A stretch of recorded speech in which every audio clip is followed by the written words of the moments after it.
What is up, my friends? You are very welcome along to Sunday night's late night agenda, where, of course, there is only going to be one main talking point this evening. We're going to discuss the situation with Mohamed Salah and how this all could play out. Let me just say something to kick us off tonight, if I could.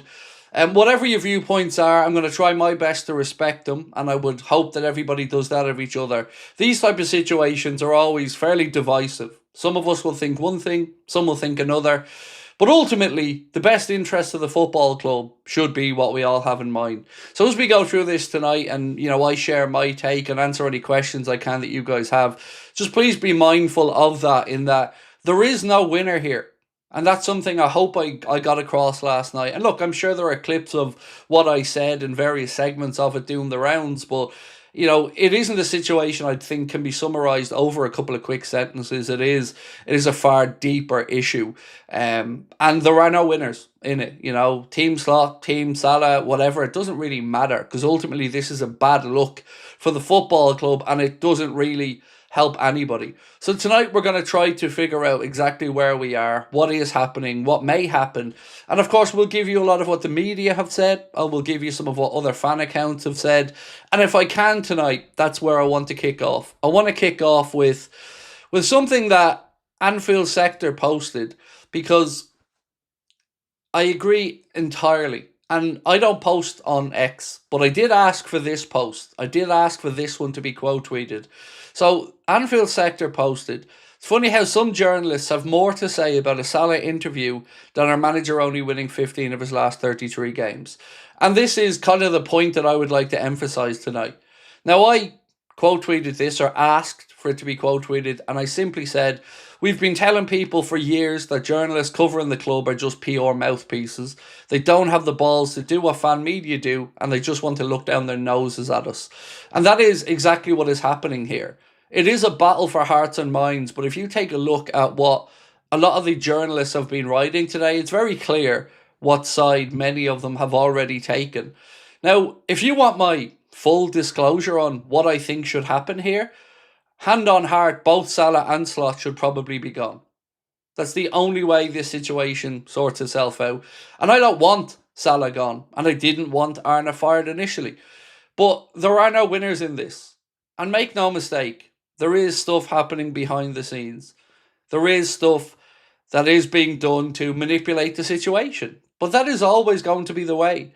So last night, I probably surprised a few people with my initial take on this whole situation, which was, if you want me to choose between Slot and Mohamed Salah, I would side with Salah. But ultimately, I think both of them have been unacceptable this season. And there's no doubt that Mo was very self-serving in what he said. But Mo has always been that way. This is nothing new to me. I've said it many, many times on streams. It's okay saying these things and being that way when you're scoring and when things are going well. But you can't do that when you aren't at the top of your game, because the backlash is going to be a little bit different. So, rightfully, you're all going to want to have your say.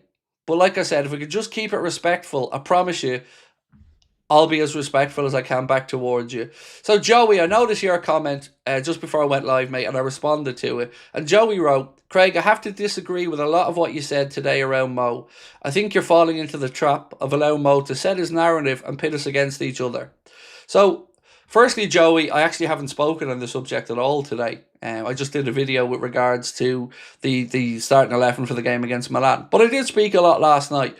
But again, I'm not perfect, my man. And I was digesting that situation in real time like everybody else was last night. So I don't know what you did or didn't hear me say, Joey, my man, but I am not naive enough to think that Salah isn't looking after his own interests with that narrative. But I want to push on a bit more from that, Joey. I'm also not naive enough to think that stuff isn't happening above our pay grades at the club either. And if you want my honest take on this, and it is a take because I don't have the information, every fibre of my body believes that Edwards and Hughes are manipulating the situation from above. Every single fibre of my body, and here's why. Mohamed Salah signed a contract that we all agree he deserved. Mohamed Salah hasn't hit the heights that he should have this season. And I feel that those above are now looking at this as a way to justify that they would have been right to not give him the deal. And I truly believe that they do have some remorse in one way about giving him the new deal. But in the second way, I think they're also secretly thinking, well, this is a way to make a few quid. This is a way to offset some of the money that was spent in the summer. So there's no part of me that doesn't believe they want Salah gone. None. I firmly 100% believe that those above our manager want Salah gone. Now, whether you think that's right or wrong, absolutely up to you. No probs. But Joey made one very interesting point. It is pitting us against each other, mate. And that's the sad part in this. Because this is what always happens. Us fans are the collateral damage. We end up arguing with each other, turning on each other, being forced to pick a side. Well, my side is the club. Not the manager, not the player. The club. The best interests of the club. And right now, the best interest of the club is not being served by anybody. This situation is very unbefitting of our football club. And it makes what is a difficult point of the season immensely worse. So yeah, I don't like that Salah said it. I don't. I do think he's very selective about when he speaks. But I think there's enough blame to go around everywhere here. And this blind backing of Arne Slot from those above him, this needs to be called out as well. Because look, we've all talked about the players being held to account. Whether you think it's Mohamed Salah, Kanade, we all have our own views on that. But Arne Slot shouldn't be in a job. It's as simple as that. He should be gone. He should be fired because he's not up to it. The Salah situation I view as an almost separate situation, which I am disappointed in. I don't want to see our dirty laundry being aired publicly. Of course I don't. That's no good for anybody. So again, that's my brief take on it. We'll go through your comments. We'll read through what the media have been saying. And we'll try and go from there. Right. This one from Blizzard. The first time ever I'm dreading watching my team. It's just a big distraction, mate. It's a big distraction. And I don't want the poor form we're in to get lost in this mess. Because right now, we've won 4 games in 15. That's the matter of fact part in this for me. Everything else is just noise. The facts of the matter are, we are all over the place at the minute, and that needs to be fixed. Rohan said they're not slacking Sot now till Mo is off the AFCON, possibly till his exit in January. If anything, his actions have brought Arne more time. I agree with that. I absolutely agree with what you've said on that. So let me read you through what some of the journalists have been writing in their newspapers about this story, and then of course we'll get a take on what you guys think. So Oliver Holt, writing for the Daily Mail, writes this: timing is everything for a goal scorer, and for Mohamed Salah this couldn't be worse. As such, it absolutely stinks. Standing in the rain by a team bus as his manager and teammates come to terms with another dismal afternoon, Salah decided to do what no truly great footballer should ever do. He piled on some misery of his own. He put his own needs first. How desperately selfish and self-defeating. How depressing. In the space of a handful of short, premeditated and deliberately impactful sentences, he has brought more pain, stress and misery to the door of his manager, Arne Slot, and brought his own Anfield legacy into question in the process. Just an hour after the whistle had blown on Liverpool's 3-3 draw at Leeds, Salah accused Slot of throwing him under the bus and spoke of having no relationship with his manager. The second part of that may be true, who knows? It happens in football. For the first part, Salah has merely been taken out of the team, that's all. Thrown under the bus? Question mark. With Salah in the team, this has been a bus running on 3 wheels. Something had to give, and it did. On top of that, James Pearce of The Athletic writes, on the previous occasion Mohamed Salah publicly vented his frustration over being relegated to the bench duty at Liverpool, he limited himself to 7 words. If I speak, there will be fire. He said without breaking stride after a bust-up with Jurgen Klopp on the touchline as he waited to come on against West Ham, the London Stadium in April 2024. But when the Egyptian forward emerged from the away dressing room at Ellen Road on Saturday evening, he made a beeline for reporters. It was crystal clear that he was in no mood to keep his counsel. This time, he stopped and had plenty he wanted to get off his chest. He's never spoken to the UK written media for so long during a Liverpool career spanning more than 8 years. It was premeditated and the fire just kept on coming. Without even being asked about Arne Slot, he offered up his relationship with the Dutchman had completely broken down and revealed that he had asked his parents to attend next Saturday's visit of Brighton and Hove Albion, admitting it could be his Anfield farewell as somebody doesn't want me in the club. He left the door open to a possible January move. It was incendiary. This was no angry rant. The third highest goal scorer in the club's history was calm and composed throughout. Thank you guys, he said at the end of a remarkable 7.5 minutes. As Salah walked away, he left a towering inferno in his wake. And the Telegraph writes this, Sam Wallace of the Telegraph writes, of all the things that could have been done, Mohamed Salah must surely have known that for a Liverpool manager under pressure and a club in trouble, this was among the most damaging of them all. It was an extraordinary eruption from one of the greats of English football who has barely uttered a word to the media in 10 years. He left no doubt as to his fury at being parked on the bench by Arne Slot for an unprecedented third game in a row. For the few hours of this latest Anfield crisis, it will be what Salah says dominates, and then gradually it will be what his words say about him. The theme of this argument was that Liverpool owes him as its greatest modern goal scorer, third on the all-time list, and the star of the club's revival of the second half of the previous decade and this current one. There is much that a club, even every one with as many greats in Liverpool's history has, owes Salah. First being the most lucrative deal in its history that Liverpool judged Salah worthy of with his 2-year extension in April, and then there are other elements that do not show up in pound sterling.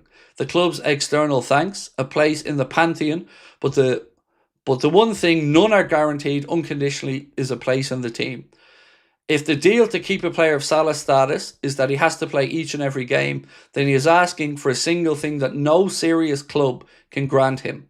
As for the respect that Salah thinks is missing, this is a club that renewed his contract every year on a salary comfortably more than it had ever paid any player, and then put him on a throne in the middle of Anfield with a crown on his head.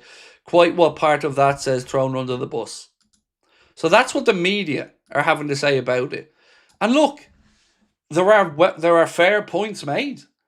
I said to you guys not 2 weeks ago that it was very un-Liverpool-like to put somebody on a throne in the middle of the pitch. So there are elements on every side that I think make sense here. But ultimately, what I don't want it to do is divide us, the fans. Whatever your opinion is, it's a valid one and it has some credibility. But so does the other side. And that's what I'm struggling with here. I really am. I'm struggling to figure out how this plays out, how it best ends. It's an unprecedented situation. And there's plenty of blame to go around. I don't think many people come out of this looking good. So, let's get into some more of your comments. Rohan, we've done that one. Footy Banter said, I agree with Slot and our board. Slot had his stars let him down. Salah needs to be quiet and work hard to get back in the team. Look, there's certainly credibility to that. There absolutely is. But we also have to talk about this in a balanced way. Salah's been benched for 3 games in a row. And I don't think many of us can argue that his form probably deserved a spell on the bench. But think about what's happening with Canade, a player who won't commit his future to the club, a player who has cost the manager week after week, the team week after week, but is continuously trotted out there to play. So I said a phrase last night that I stand over 100%. I think this is a case of selective accountability, because only some people are being held to account. So it all stinks to me. It really does. It stinks to high heaven. And I'm not saying it's wrong for Salah to be on the bench. I called for Salah to be on the bench. But it is a case of, one man being held to account a bit more here than others. I think that's fair to say. Lawrence said, Salah is being petty and Slot needs to go. Simple as. Again, Lawrence, I agree. Salah's attitude was extremely self-serving. But again, it comes down to what he didn't say that bugs me. And it's not just a Salah thing. This bugs me a lot. How many times have we seen people on social media say something like, oh, when the truth comes out, blah, blah, blah. If you have something to say, Mo, if you feel you've been lied to, then it's incumbent upon you, if you say that, to tell us what was lied to you, what you were lied to about. Because if you don't tell us, how can anybody know what to believe? You've said promises were broken, but you never told anybody what the promises were. So it's impossible for a fan base to figure this out. That's my take on it. Like, Salah has more credit in the bank than Slot, but at this point, I feel the best thing for the club is for both to go. I really, really do. Because there is no way back here for Salah with Arne Slot as manager. And Arne Slot is treading water at the moment anyway, and his job will be lost sooner or later. So, I do ask though, it feels like there's some manipulation from above in this whole situation, and I can't help but think that Michael Edwards' finger marks or fingerprints are all over this. Amira Khan said, I was born in Egypt but moved to the UK as a kid. Salah is my hero, but I believe he has gone too far. I feel conflicted, Craig. Keep up the good work. I think that's a beautiful post, mate. I think it's a beautiful post. And I think you probably summarised the feelings of many of us, mate. Conflicted is a very good word that you've chosen. Because there's no winning. Back Salah, okay. Back Slot, okay. But ultimately, there's one report last night that really stood out to me, and it came in just as we were finishing up, and I want to read it out to you again because it is the most revealing thing for me that I've seen in all of this. Let me just find the exact quote.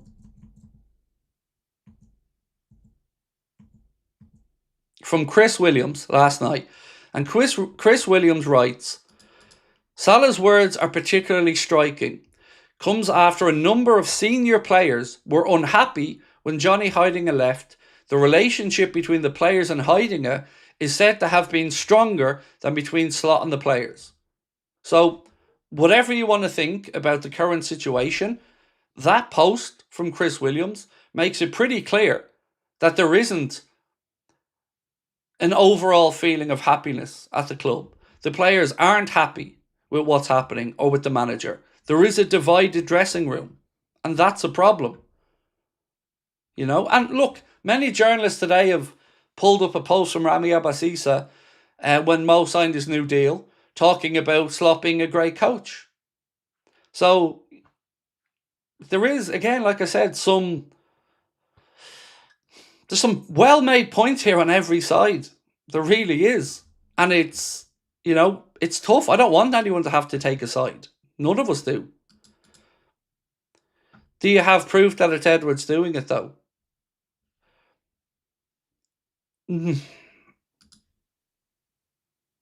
No, I don't. But I'm very confident in what I've said. Because ask yourself this, Moosey. Do you think Michael Edwards really wanted to give Salah the contract? Knowing what we know about Edwards and knowing what we know about his thoughts of players over the age of 30 and his thoughts of players being burnt out with the system that Klopp used to play, I don't think it takes too much imagination to see a situation where it was almost a win-win for Hughes and Edwards and FSG. Salah signs the new deal. If he continues his form, win-win. Everybody wins. Liverpool continue to play well, the goals continue to flow, and everybody's happy. If it doesn't work out, what has he also done? He's protected the asset value. And now he has a clear avenue and a clear pathway to say, look, this can't be put up with. Mohamed Salah has to be sold. And that will recoup a lot of the money. That's where my head's at with it. And Salah's probably given him a bit of a gift here by coming out and saying what he said. I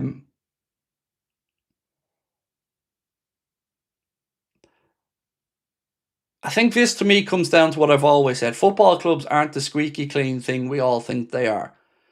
Or we're all led to believe that they are. And there are agendas. And there are people moving behind the scenes. But do I have absolute proof of it? No. But I don't need to. I've been pretty on the money with this situation for weeks. I said I felt like this was going to get better. And then this bombshell drops. I told you. Now, I was wrong on my timing because I thought this would have happened when Salah went to the AFCON. But I thought about that last night. And here's the best I can come up with. With Salah doing it now, what he does get is a quicker resolution. So Salah's done this, and now he'll find out very quickly whether the club are going to back him or the manager. And if they back the manager, then he's got time to go to the AFCON and figure out his next move. That's why I think it was done now. But it was intentional, and it was premeditated. I've no doubt about that.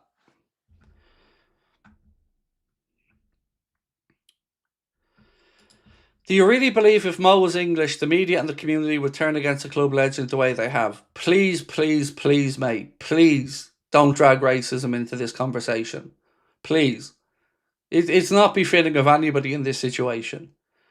Look, I'm not very fond of the media, full stop. I really amn't. I think the media are scumbags a lot of the time. And I have seen the treatment of the likes of Sterling and how they live their lifestyles. And there has been an undertone of racism. But with this, I truly, truly remember, fans were the ones singing, "I'll be Muslim too." Fans, like, I really feel like there isn't a racial undertone to this. No, I can't speak for the media, but I can certainly say it from a fan perspective. Mohamed Salah is loved and worshipped. But I would really struggle to start calling people racists, mate. You know, there's no proof of that. And as they said, you know, it's a stretch, and I don't want to go there. Take me back to August. This isn't Liverpool. Anonymous for me. Both Slot and Salah got to focus on a complete reset. I love the football club. So I want to ask you guys a question tonight for the first poll of the night, and then I'll read some of your comments. Bear with me, please.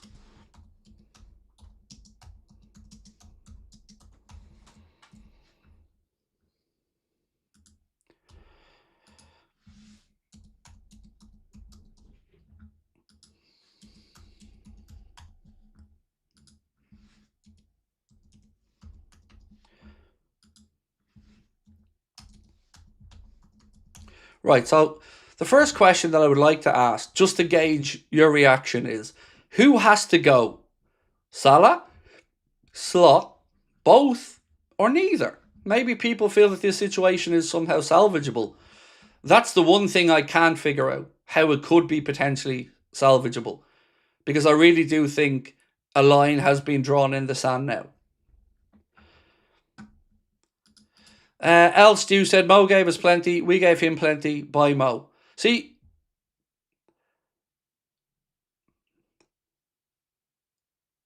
there were very, very clear indications of ego in what Mo said. And I want to call him out for some of that. Because Mo, you didn't win the league last year. The team won the league. It wasn't just you giving all of this to Liverpool. The club gave a lot back as well. The fans gave a lot back as well. He very much speaks in terms about I, me. I achieved this. I did this. I'm the greatest this. There are 10 other players on that pitch every game that contributed to Mohamed Salah's success. The sacrifices some of the other players make to allow him to be the talisman, to funnel the ball through him. I'd like to have seen that acknowledged as well, because this is not a one-man outfit. Football isn't a one-man sport. It's a team sport. And nobody, and I mean nobody, is above being dropped or being held to account. So I didn't like some of his language. There's no denying he's a great. There's no denying he deserves respect.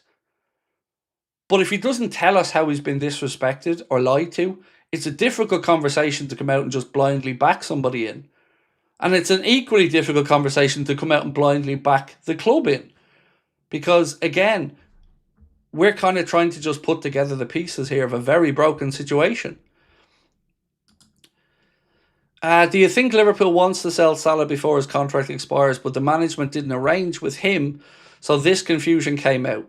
I don't like Salah's behaviour. Shocking. He came out with this statement.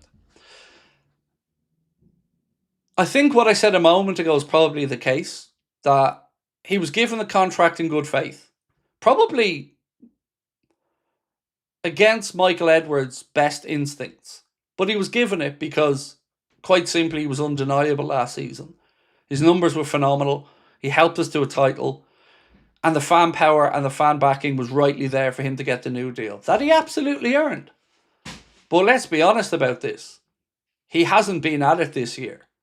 So for Edwards or Hughes or FSG right now, there is a potential to go, okay, well, so what if there's a fallout? If we can recoup 70, 80, 100 million pound, grand. Then we don't lose the player for free at the end of last year. Like, how much money has he made since he signed that new deal? How much has he made since he's gone from what he was on to what he's on now? Because it'll be infinitely less than the transfer fee that they're about to ask for him. So it was always kind of a win-win for the club in that regard. They've protected the value of an asset that, if failing, they can try to push out the door. But I don't know if they are pushing him out the door or not. But I do know that this situation is now unfixable between the two parties, in my opinion. Because trust has been broken from both sides. Now, it's very easy for us to see what the club's gripe is going to be here, because the player spoke out of turn when he doesn't speak to the media very often. But we truly don't know the whole picture. And that's what's so frustrating for us fans, because I've spent, and I don't want to exaggerate this, I've spent 5 hours minimum reading today. Reading what journalists have been writing, reading what fans have been writing, watching videos, trying to get everybody's take on this. And there's one thing that's become really clear, and somebody in the chat has absolutely just said it, credit Anthony for that. This is toxic. This is toxic. And there is no winner. We all lose. The club lose. It's just a really, really sad, unnecessary state of affairs all around. But what really bugs me about it is, it really feels like now it's given Arna a bit more time. Because the club now have to look like they're backing the manager. The manager should be fired. Not because of the Salah situation, because he's not up to the job. And he's overseen an absolutely pathetic run of results. And another game where we've conceded 3 goals. And because of Salah's outburst, that's undermined the pressure that was rightly mounting on Arne Slot and his job. So for me, best case scenario now, I think we move on from both. Salah's pushed the situation to the fore. Now I think we move on from both.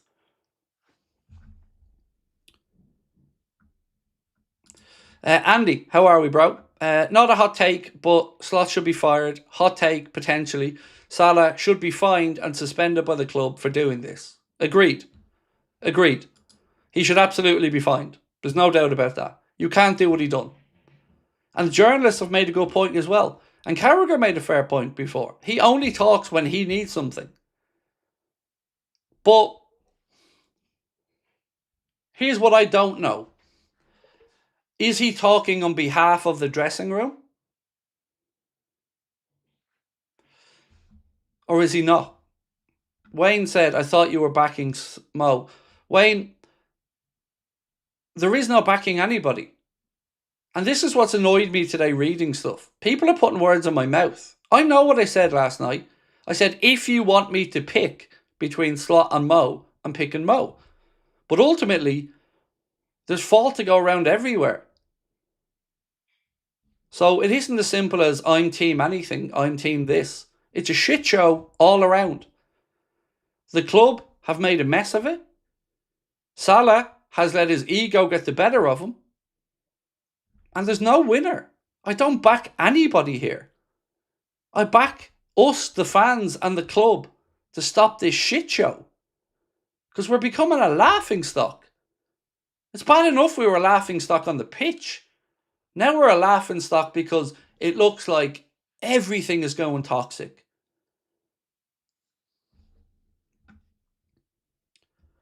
Josh, thank you for gifting 5 memberships, mate. Appreciate you. So I don't have Team Salah or Team Slot t-shirt on. I have Team Liverpool. And I want what's best for the club. What's best for the club right now for me feels like we need to move on from this whole situation. And Slot deserves to be sacked regardless. And Salah, I think now, should be sold. I don't say that easily, but I think the club can't bow down to this. Whether you think he's the greatest player in the world or the history of the club, it doesn't matter. You can't bow down to this. You just can't. As much as it breaks my heart, you can't let Mo win this battle. You can't. Because it just makes us look tin pot and weak.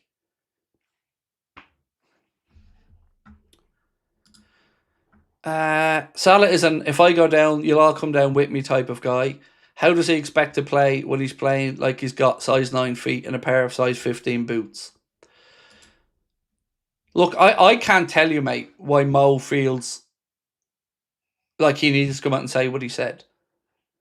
But, the most important thing in this for me is that I truly feel like there's a problem in the dressing room, full stop.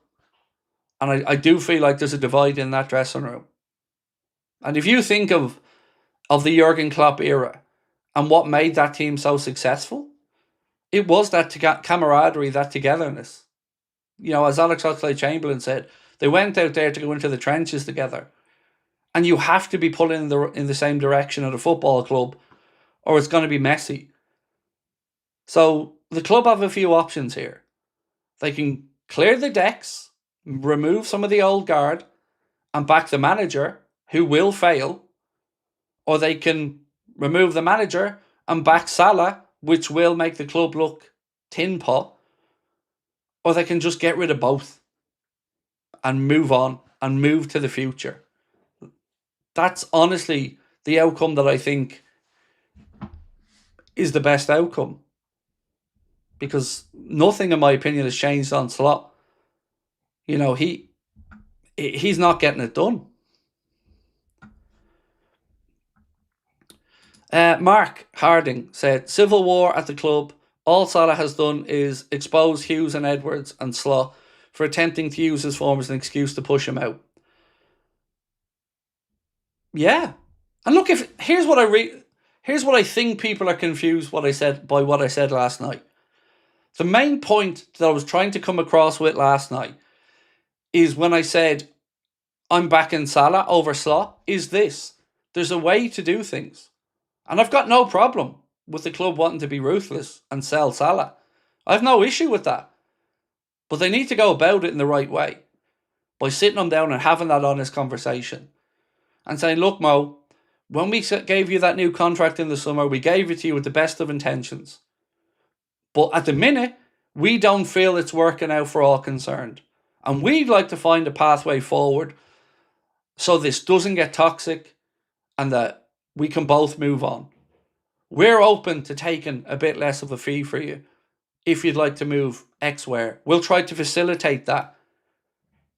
That's what I said when I said last night, I'm choosing Salah. Because there's a way to treat a legend. Ruthlessness is important, and I'm a big fan of it. But there is a way you go about doing these things with respect. And if there's anything we should know about Salah at this point, it's that he is big on respect. And if we talk about the Liverpool way, nobody has covered themselves in glory or done this the Liverpool way. From Salah to the club. It hasn't been done right.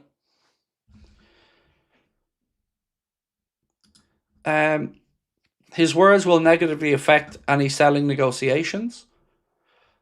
Of course. I would say that's more than fair, Robert. That's why I keep saying, mate, there's no real winners in this. There isn't. All there is a divide now in a fan base that will get toxic. And that's the saddest part in all of this, is that we're the ones that are going to end up arguing about it. Nigel Lewis, how are we, Nigel? Nigel said, this needs to stop now. Remove Salah, remove Slot, and move on ASAP. Get a new manager and get out of a club fight 100% as reigning champions and show it.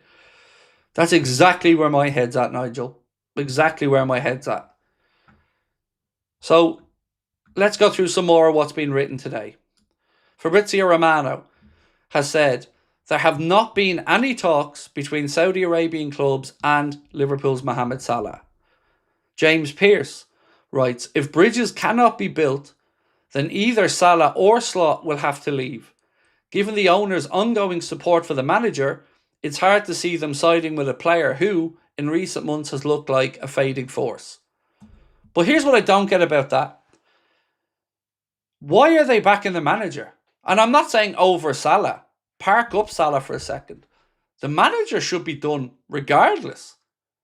The fact that he's let this situation fester in a dressing room on his watch makes it even worse. He isn't a man manager. And that post from Chris Williams talking about the dressing room having more admiration for hiding it than Slot, that should tell us fans a lot. That should tell us a lot, that there is a divide in the dressing room and there isn't an overwhelming belief in the manager.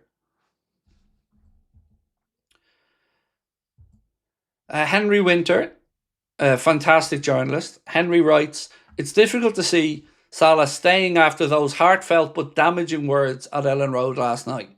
Liverpool's power brokers have to back Arne Slot, otherwise chaos reigns. And he's not wrong. They can't choose a player over a manager. But I think there is a way of getting rid of both, like I said. You know, you cannot let player power reign in a club. It's a dangerous precedent to set. Can't do it. It's been the downfall of many clubs. Ask United fans about player power. So you do have to make a stand in that regard. But let's not make no mistake here. Slot should be sacked because he's not up to the job. Paul Joyce writes, Liverpool's owners have given Slot their full backing and it's unlikely Salah's outburst will have any bearing on their stance. That backing is pathetic. Slot shouldn't be backed. He should be fired. Again, not because of the Salah situation, but because he's not good enough at his job.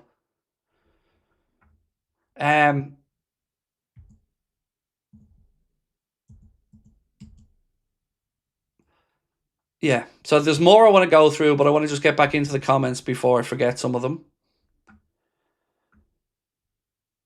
Cal, how are we, Cal? 8 months with us as a member as well, Cal, thank you.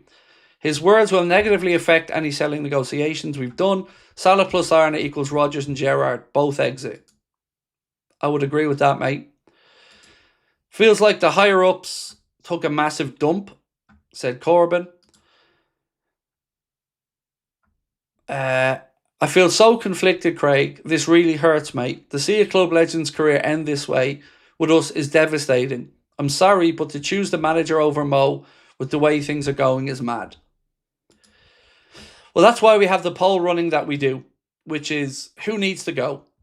Slot, Salah, both, or neither. And we'll come back to that in about 15 minutes and see how people are feeling.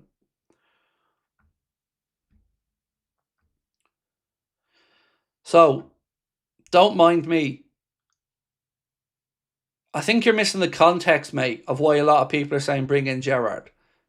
Nobody thinks Gerrard's the answer as manager. Nobody.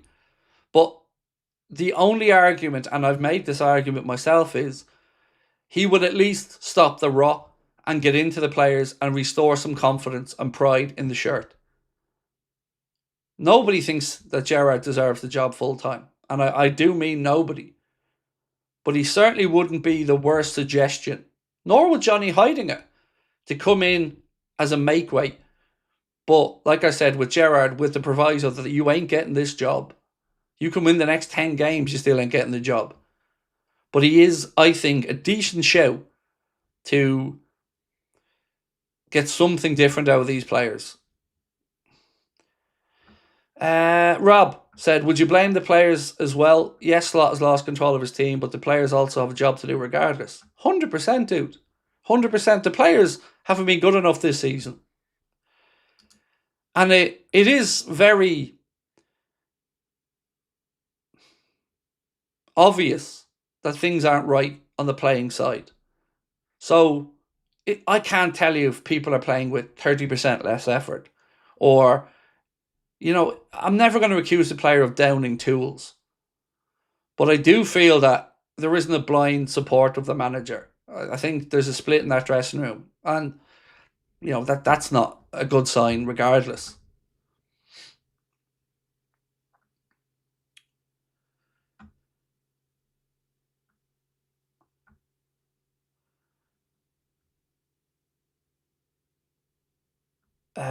Slots man management skills have come into question, said Bradley. Yeah, they have. They have. Zoshim, how are we, mate? Said, how much do you think Salah's worth? Oh, yeah, it's a really tough question to answer, isn't it? Because there's obviously going to be a premium if you want to sell him to Saudi, because you know how desperately they want them. No idea where Salah's head's at, but what we do know is he did say he has good relationships with the people in Saudi, and that if he didn't sign for Liverpool, he would have been over there. So he certainly is open to that. Is there even a precedent for this at this age? Like, it's such a tough one, because what is his realistic open market value to a club that isn't paying a premium? 50 million, maybe? But what would the club ask or expect? Probably somewhere between 80 and 100. Yeah, as I said, it's a really tough one to gauge, because I don't remember many sales happening at this point of a player who's like 33, 34. Yeah, it's a tough one to gauge price-wise. Ian, Mr. Nastastic said, both need to go now. Thank you, Salah, for everything you've done over the last 8 years. An exceptional player, and thank you, Slot, for the title winning last season. It's time to start afresh. That's, I think, the most sensible outcome, mate. Daza, how are we, bro? Player power is a dangerous thing. We at a club need to be grateful here. We as a club need to be grateful here. To say you don't have to fight for your place is shocking. Absolutely agree. But let me ask you this question. If you were Salah or Chiesa or Rio, and you're on the bench and you're seeing Canade stink up the gaff every week, and you're seeing the midfield be ran through like it isn't there defensively, but the same players keep getting a pass. Cody Gakpo keeps getting a pass. Would you feel it was personal? Because if I was Mohamed Salah, Federico Chiesa, maybe to a lesser extent Rio and Gamoa, I would feel like it's personal. And I would feel like some people are getting a pass while others are being hung out to dry. That's the truth for me. Because do I think he should have been benched? Yes. I've said that many, many times. But he's not the only one that's been failing. Canade is the biggest problem, playing staff-wise, in my opinion, that we have this season. But it doesn't matter how many fuck-ups he makes, how many penalties he gives away, how many stupid headers he makes backwards. He's in that team every week. Now, you can say to me, Craig, we've not got many other options, but Gomez could have played there yesterday. So there's mixed messaging going on from the club. But ultimately, it is the manager's choice of who he wants to play or not play. And I've always said to you, the manager will live and die by his own decisions.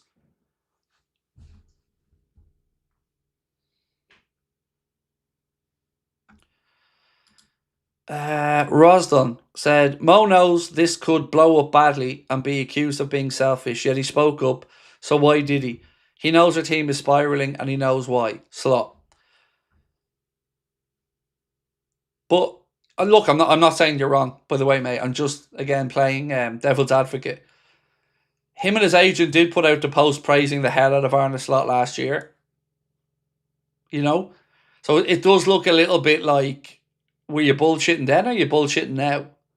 Let's be honest about it. If I said to you, Connor's brilliant at what he does, and then next year I fall out with Connor and I'm like, do you know what? Connor's shit at what he does. you'd say to me, hang on a minute, Craig. You said this last year, and now you're saying this. So that has to be called up as well. There's a lot of egos going on here. A lot of egos. And not just from the playing side, in the executive side of this as well.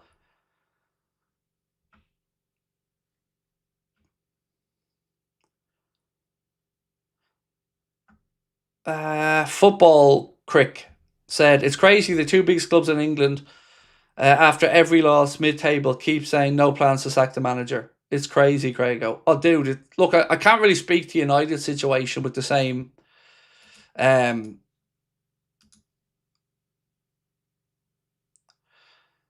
can't really speak to United's situation with the same confidence because I'm not as aware of that. But I wanted Arna out regardless of what Mo said last night or not, and what Mo said hasn't changed my view on that. But I've also always felt that there is a selfish side to Mo. But I also understand that anybody at that level who's got everything given to them because they've done so well and they're so used to being praised, they often can't take any criticism. So there is some fragile egos here as well. The club would have sacked Slot weeks ago, then none of this would have happened. Slot dropping Salah was the correct move. All Salah did was put himself in the same room with Slot on his way out. So,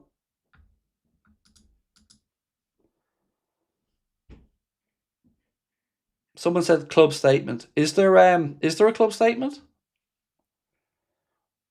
So, Bent Bochak has posted this. Mohamed Salah for Liverpool this season. Most chances created, 28. Second most chances created, 5.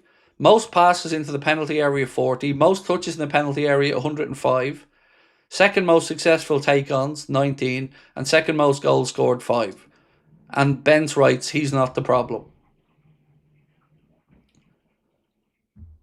So all of that might be true. But we also have to say he hasn't been himself this year. But anybody who thinks he's been hung out to dry, I do think there's some truth to that. But I think there's truth in a lot of this, which is why I'm not really siding anywhere. Because everybody has some credibility in it and everybody has some faults in it.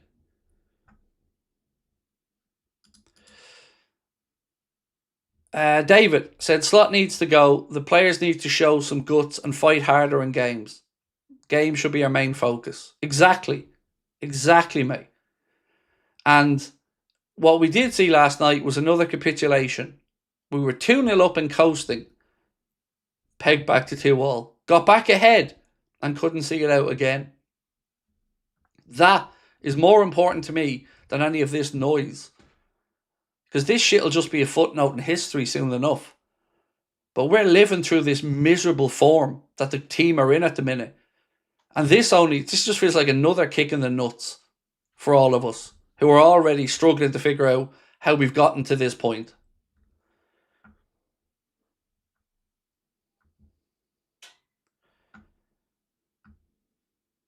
Craig, Gakpo has the same problem on the left wing. The build-up play is far too slow, and that gives opponents time to mark players out of the game. That's why Salah is struggling. The build-up play is definitely too slow, but Gakpo, I don't think is making it. Gakpo has a problem as well. You know, how many runs or overlapping runs have we seen from Milos Kerkez or somebody, and he just comes into traffic inside all the time? The front line is just not looking cohesive at the minute. And that's why, again, I'm talking about looking to the future. You know, I'd love to see a front line, and the preview went out today, I'd love to see a front line against Inter Milan because I don't think Salah's going to travel. So I'd like to see Wirtz or Szoboszlai on the right, Isak in the centre, Ekitike on the left, and the other one of Wirtz or Szoboszlai in the hole behind. I'd like to see that. Because we do need to start building to the future. You know, that should be an undeniable thing right now, is we need to find a way to knit these players together. And that can't get lost in all of this noise. Craig, is it just me or is it hard to watch lots of interviews? Yes. I said yesterday I can't actually watch them anymore. I'll only read the transcripts because I find myself shouting at the phone or the TV because he's living in a level of delusion that I can't comprehend. And he's saying stuff that just makes me angry every time he talks because it's absolute bollocks about XG or shots or being unlucky or low blocks. It's all just excuses. Ultimately, he's failing, and the burden of that is on him.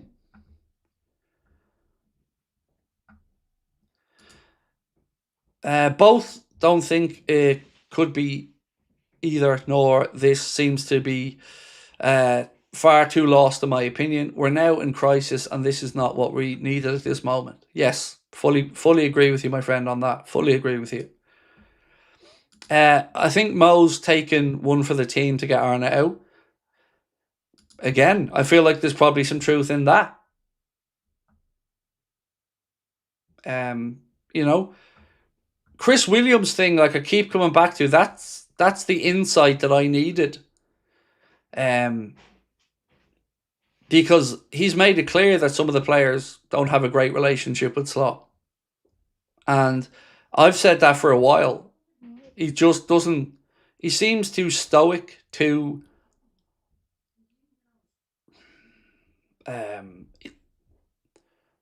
uninspiring is the words I'd use.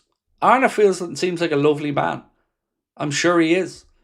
But I don't think that he has what it takes to get us through this. And this blind backing he's getting from the club, I find very concerning.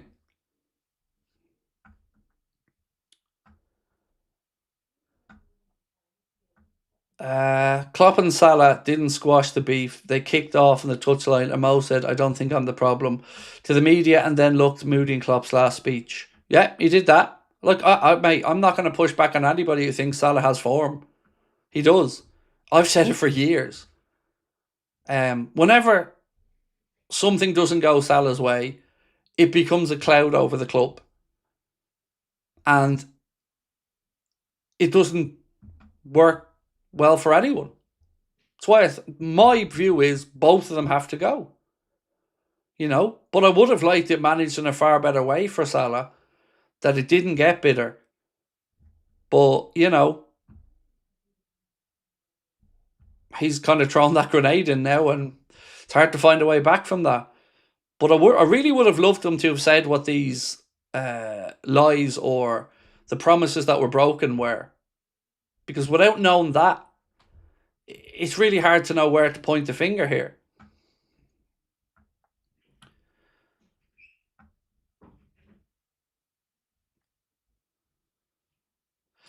Zach, how are we, my friend? Said, if Salah left, players will be angry, not with Slaw. Maybe. But do you not see that the point there still, Zach, is that all of this is not benefiting anyone and it's just divisive? Which is why I keep saying both have to go. Because even without the Salah situation, if half the dressing room aren't backing the manager and don't really feel inspired by him, that's not going to end well anyway. And that's why I think ultimately, however this happens, both should end up being moved on. Mo is selfish. Look at the Mane situation. Of course he is. But tell me somebody of that stardom that isn't in any sport. Michael Jordan, Mohamed Salah, Ronaldo, Messi. You don't get there without being selfish, arrogant, confident, whatever phrase you'd like to use. And when you have 8 years of people telling you how brilliant you are, opening every door possible for you, never hearing the word no, you know, it must be tough to stay grounded. So these type of egotistical outbursts, they're not new, they're not unusual, but you have to be selfish.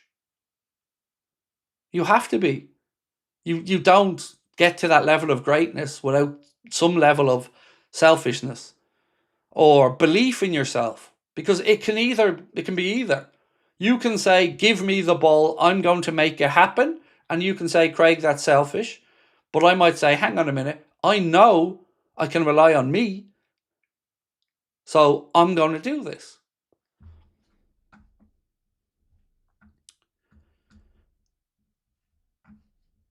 Where are we? Oliver. I wish there was a way to hear the other players' view on this, and if they could have a so-called jury verdict on who stays and who goes. Oh yeah, I'd pay for that, Oliver. I'd pay for that, bro.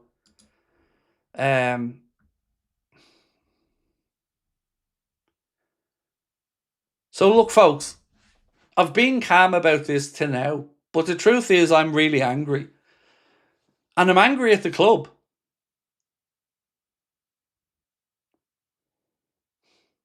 They've made a fucking mess of things.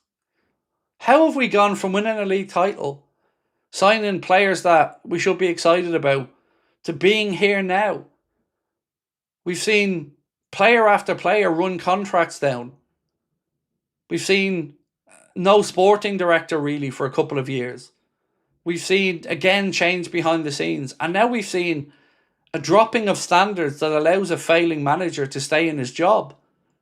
I'm angry full stop. Because all of this is bullshit. All of this is unacceptable.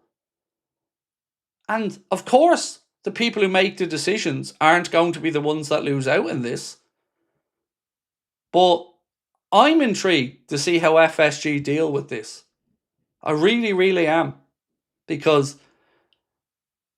their brand, their club, their asset, whatever phrase you want to use, is being dragged through the mud here on their watch. It's not good. How the fuck do you do that? How do you get to this point where we're mid-table? It's embarrassing. And that's the part of this I care about the most. Where we are as a club right now. I have post after post of people saying, haha, this is karma. Ha ha ha ha ha. You know? So the pylon's happening. The pressure's only going to increase.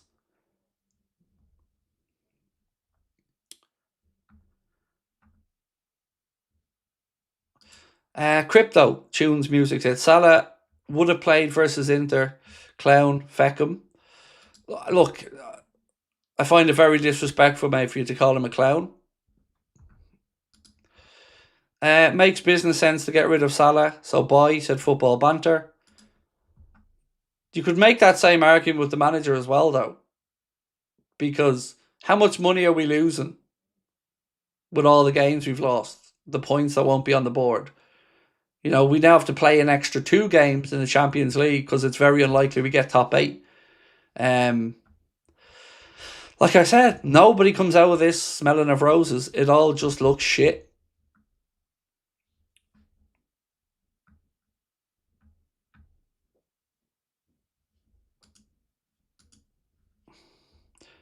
Alex Crook writes, the board believe Arne should be given the freedom when it comes to tactical decisions and that players should react to those decisions in a professional manner. I think that's more than fair. There is a major doubt over whether Mohamed Salah will travel with the rest of his teammates for Tuesday's Champions League game with Inter Milan or play in next weekend's home game against Brighton. So here's a question for you. Let me end this poll and I'll ask you another question. So we asked who has to go and we gave you 4 options. Mohamed Salah, Arne Slot, both or neither. And 39% of people believe both, and another 39% of people believe Slot. So, by an overwhelming margin, people want Slot gone. And again, by over 50%, people want Salah gone. So, you can see the divide there. Like, people are torn. And for me, if Slot was doing well this season, it would be an easier decision. But right now, I think both should go. What was the question I was going to ask you? 1 second. Okay, yeah. Bear with me.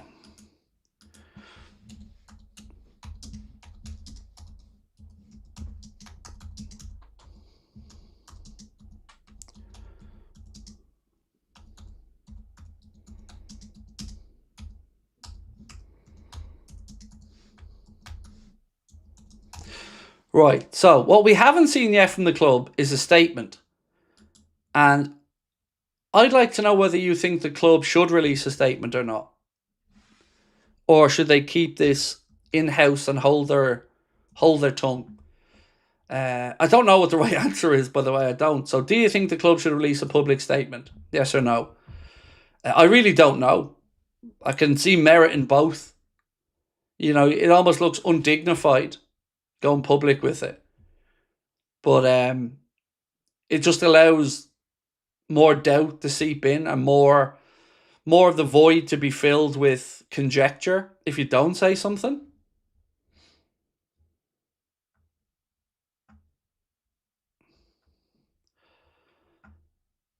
Itachi, how are we, sir? For the first time, I'm not looking forward to any of our upcoming games. What is this? I'm speechless. Yeah, that's where a lot of us are at, man. That's where a lot of us are at. And that's the saddest part of all of it, isn't it? You know, the thing that should be the highlight of our weeks that gives so many of us that release or that ability to dream is kind of soured at the minute. The real Johnny Sins hates said he still hasn't been sacked. Craig, our fans must hound him out now, like what Man United fans did to Moyes. Make the atmosphere in Anfield so toxic for him. You said something similar to me yesterday, and I think I said the same thing. I never want Anfield to be toxic. I don't. When the players are on the pitch, everybody should be backed. Players, manager, all of them. When the game's over, or, you know, in their own free time, fair enough. But during that 90 minutes, I think it's on everybody to pull in the same direction to do what's best to get a result. When the whistle goes, you've got your platforms and social media or whatever to get your side across. Or, you know, if you want to protest outside Anfield, crack on. But I think during the game, I don't want our club becoming more toxic like that. I just don't think it's helpful to anyone.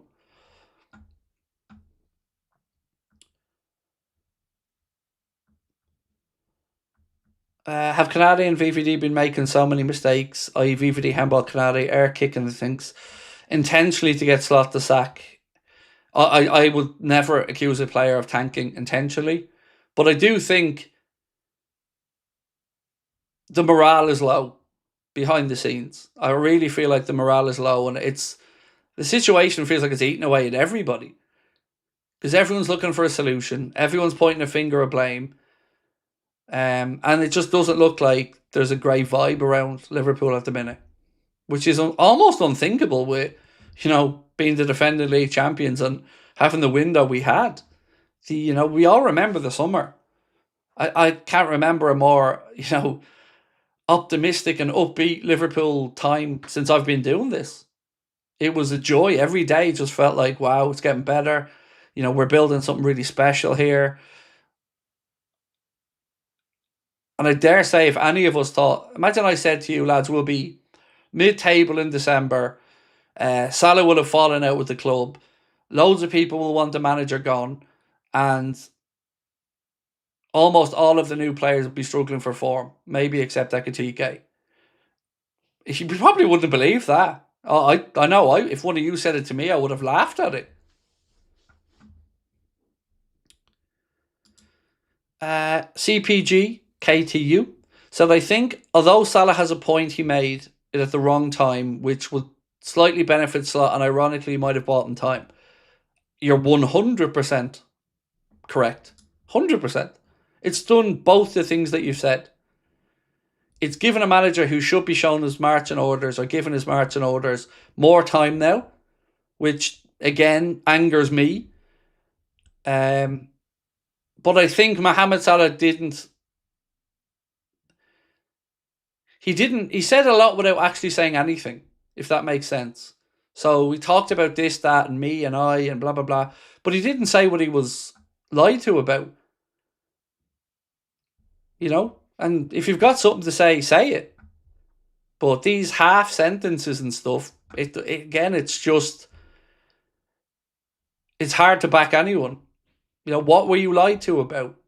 What were you promised? Because I can't believe for 1 second that he was ever promised he'd be playing every week. Because I don't think any club of note could give that guarantee to anybody. So whatever the broken promises were, I'd like to know what he's talking about. Because then they can be addressed or they can be fact checked.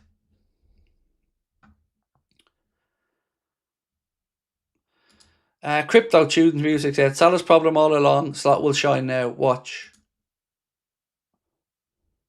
Really? Disagree with that, mate. Yeah. Salah hasn't played the last 3 games. We beat the worst team in the league and went life and death with 2 newly promoted sides. I don't see... And that was without Salah on the pitch. So, Salah isn't the problem, but he was, of course, a part of the problem. I would think if we're looking to assign blame, far more lies with the manager than anybody else. Playing staff-wise, Canada is the culprit for me, above all else, for failures.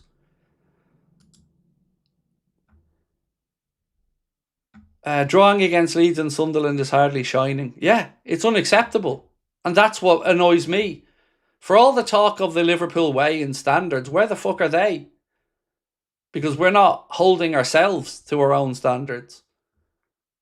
Manchester City went out there and wiped the floor with the same Sunderland team that we went life and death with, and were blessed to not lose because of Chiesa's great work tracking back. And City went and wiped the floor with them. We go to Leeds, go 2-0 up, get pegged back to 2-2, go 3-2 up and still crumble from a set piece. And that's on the manager and the players. But the players obviously aren't responding to the manager, ergo the manager has to go. Mobile Coach Gaming said both needs to go. Player power kills clubs. Reset. Definitely agree. No good has ever come from player power at a club. No good. Anywhere. IE634, how are we, my friend? Said, heartbroken that we've come to this sad place. We should be discussing football, not politics.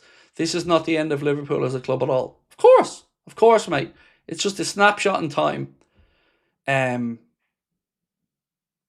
but it's also not helpful to anybody. The whole situation, the whole mess.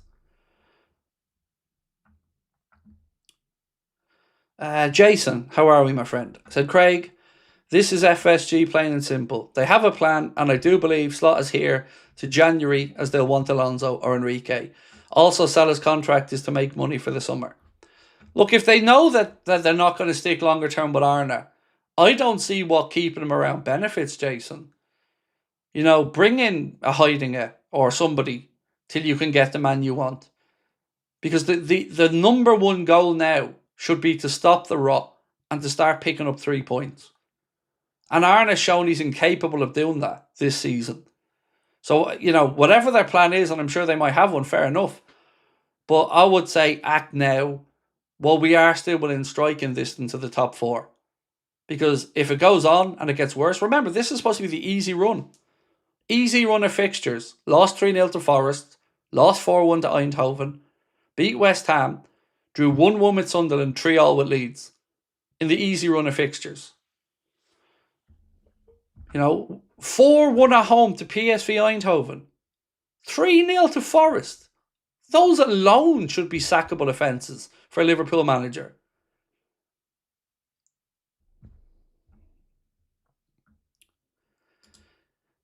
Itachi said, do you think Mo will play a game for us again? Reminds me of Isak and broken promises. No, I don't, unfortunately. Because how can Arna pick him now? He can't. Yeah, he just can't now. But Salah knew that before he said what he said, which is why he said, I phoned my mum and dad and told them to come to the Brighton game. I don't know if I'll play or not. He knows. He knows that once he said that, it will either be him or Slot or both. But very quickly, it's been put out there into the media that they're backing the manager, which is probably the sensible play, but neither should be backed ultimately. Slot should be gone. And Salah, again, has given them an easy out here of showing them the exit door. But again, do we win in that as fans? No, we don't. We get to see a modern great, an icon leave under a cloud, which is fucking heartbreaking. And we get to see a league winning manager in one season totally capitulate and probably get fired. We don't win as fans of that. That's double pain.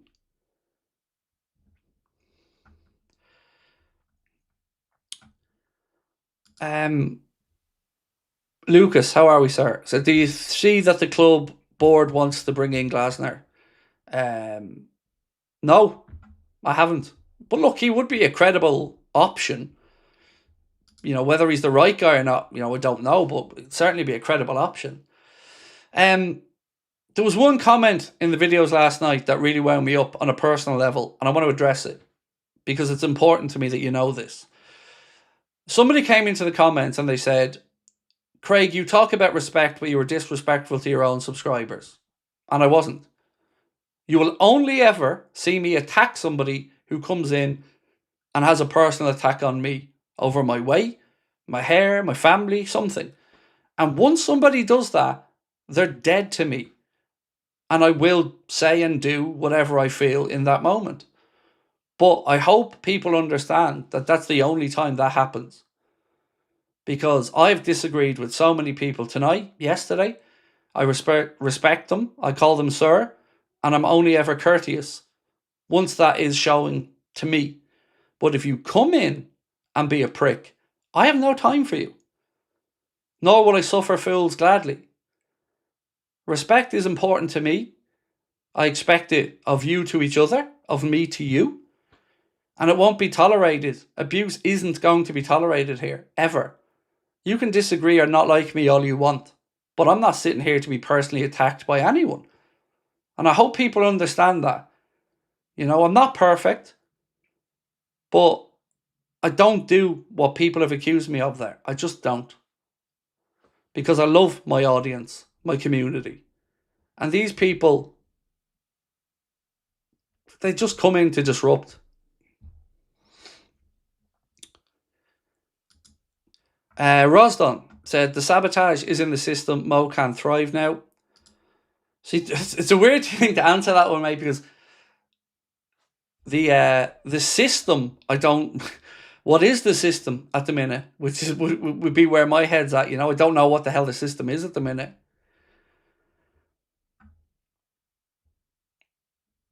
And also, one more thing I'd like to add to that. If I ever do say something that I've perceived the wrong way from one of you, please always feel free to hold me to account on it.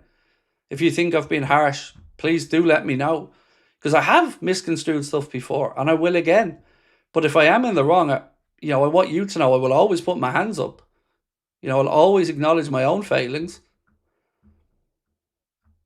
Justin said, well, Craig, love Salah, legend to the club and the game. Just wondering what you think of him not travelling. Good decision or bad? It's probably the only decision, mate, at this point. If you were the coach or I was the coach, you couldn't have him in that dressing room at the minute with what's just happened. It needs to be resolved first. And I just don't know if there's enough time to really resolve that at the minute. Tuesday to Saturday maybe gives them a little bit more time to try and figure this out. But it's a quick turnaround to the Inter Milan game, so I understand not travelling if he doesn't.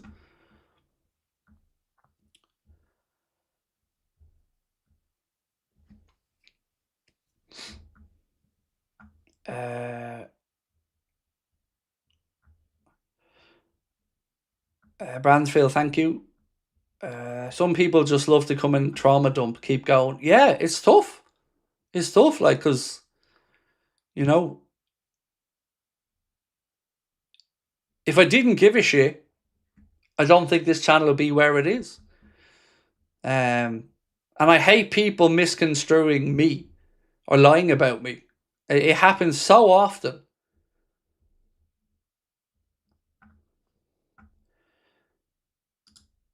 Why can't Liverpool journals think for themselves? Oh, okay. You might want to put the kettle on, because this is going to take a minute. I'm just going to have a drink. This is going to get me in trouble, but okay. So, why can't Liverpool journos think for themselves is the question. There are two types of journalists that cover our football club. There are national journalists that cover sometimes up close, sometimes from afar. And there are people who depend on their relationship with the club for an existence. And there are too many people that are mouthpieces for the club. There are too many so-called journalists that think they're above others. There are too many journalists that parrot anything that the club say, and it's cowardly. Now look, Dominic King and everybody else can jump on fucking X and call me out for whatever they want, but I know I'm right. The treatment that some of these so-called journalists give to us fans is nothing short of laughable. They aren't holding the club to account. They are kowtowing, and they are allowing this manipulation to fester. And like I keep saying, there's no room for dissenting voices in football. None. It's no accident that I'm continuously on the outside because I'm outspoken. It's no accident that so many of these journalists that cover the club have either worked for the club or end up working for the club. Because the club know there's a power imbalance. You do what we ask you to do, or you don't get to play the game. It's that simple. We need to be honest about this. It is that simple. There is far too many that don't question what they're being told and write bollocks. And they know it's bollocks. And the reason they're so touchy when I bring it up is they know it's true. They know it is. You know it. I know it. I've been talking about it for years. And I don't give a shit about any one of them because I don't think they're being authentic.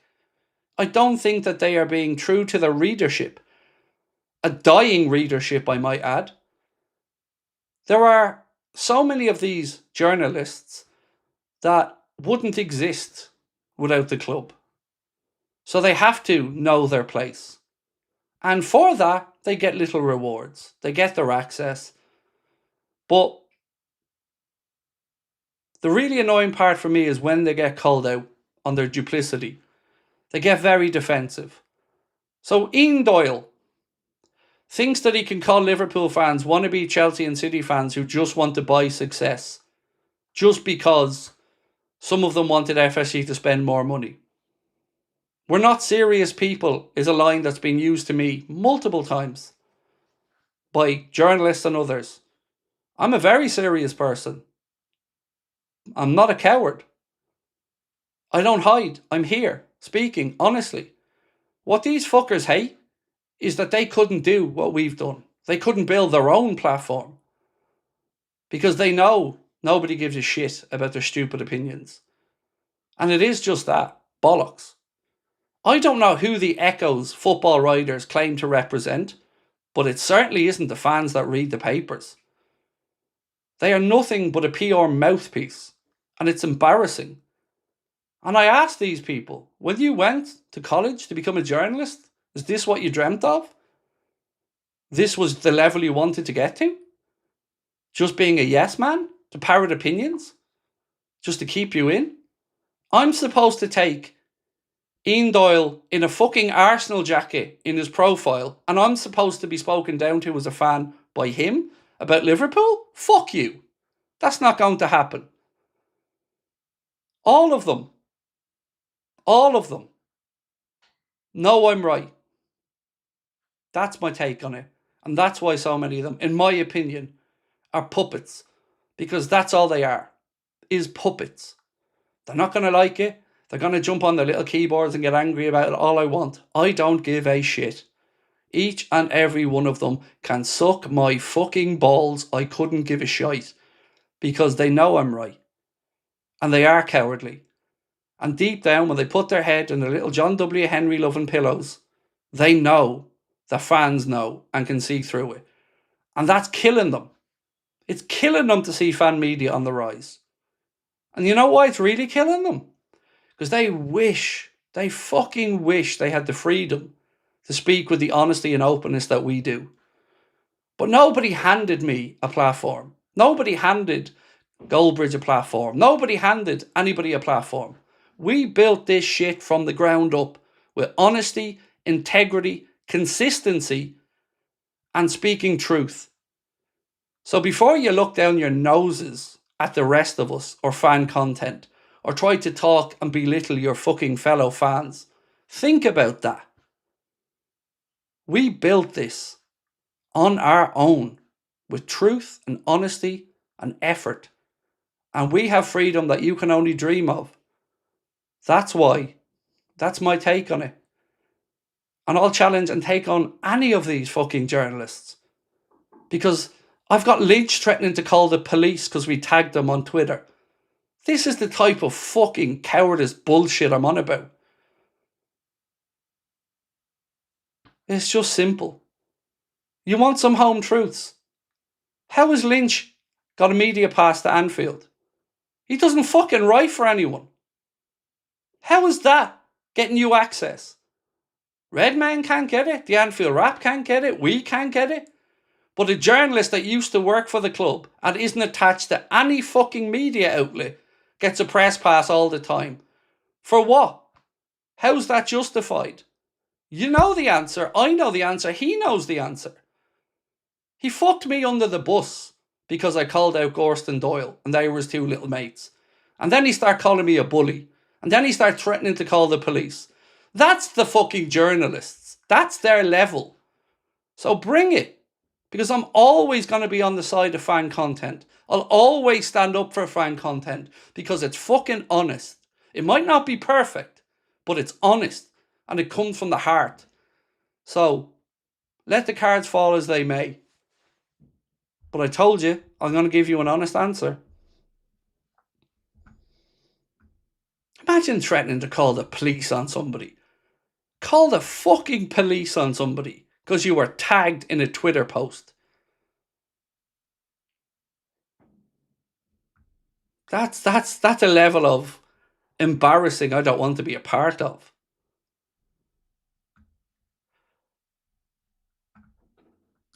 Cal, Craig, it's hard not to speculate, but what if Mo was speaking on behalf of the dressing room and they all want Darn out?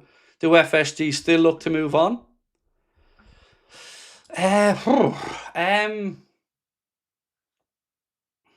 Look, I think he probably was speaking for some of the dressing room, but I don't think he done himself any favours with the particular wording, Cal. There's a lot of me, I in that, and not enough of we as in a team. We keep talking about what he's earned, and I think that doesn't come across great in this. But I do think there is probably some truth to what you've said about the dressing room not really having that faith in the manager. Someone give Salah Piers Morgan's number now. Oh yeah, I would. Yeah, that's a good. That's a good. I wonder if he will. That would be an interesting one if it happened. All right. So I've had my say, and I've been honest, and I've not held back. Now let's flip the script. What do you think of the journalists that cover our club from a local perspective. You know, let me know what you guys think.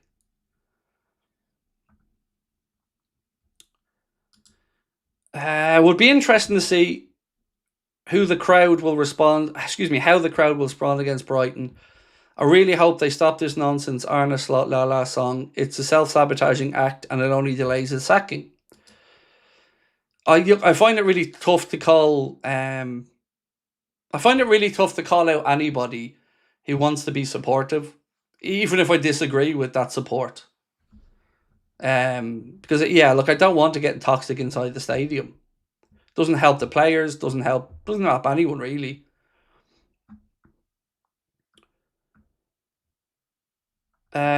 So Matt said avoid them at all costs. Ass kisser, said Julian. I think the journalists are a waste of space. I wouldn't wrap 23-week-old fish in the Echo paper. Our journalists say a lot of irrelevant things half the time. Absolutely, Craig. A gentleman, and I respect you. I love your honesty and passion. Thank you. Look, I fully expect emails, more legal threats or any other shite to come from these journalists, but it just winds me up. It winds me up because they really just think they're a special breed. Like, I know I'm just a fan. I don't think of myself as anything else.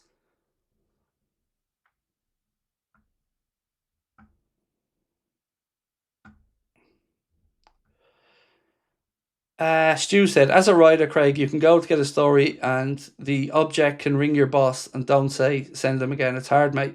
Right, but you have a choice. And you then don't get to shout at other people and call them fake fans. Like, remember that was Doyle. Liverpool fans want to be like Chelsea and Arsenal fans. Just spend money. Like, he's belittling our own fan base. These are things that... And then they all get together on X and try to back each other up. It's... I've no doubt that there are some difficult jobs, but you don't have to put your name to anything if you don't believe it.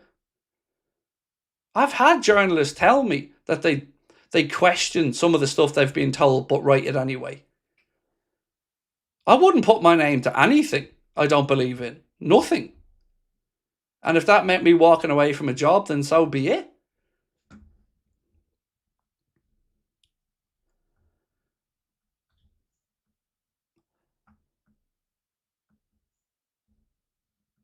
I'm a United fan, Craig, but I enjoyed coming over to watch you. Thank you, Michael. Appreciate that. Anyway, let's get back into the chat because there's so much to go through. Where are we?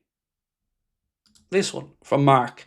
Said maybe the broken promises comes from Salah saying he wanted to retire at Liverpool. 6 months later, those who give him that contract have been touting him to Saudi.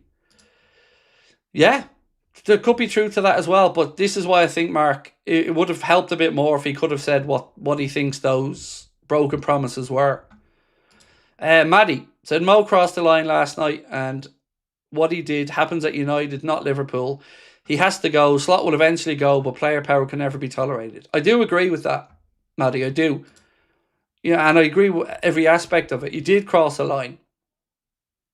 And I think it's about timing, right?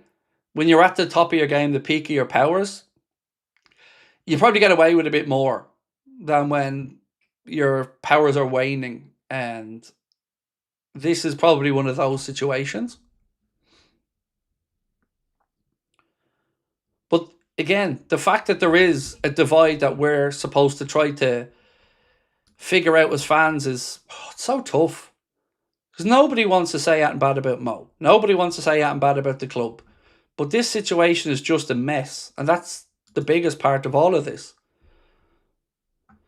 Alonso just lost at home to Celta Vigo.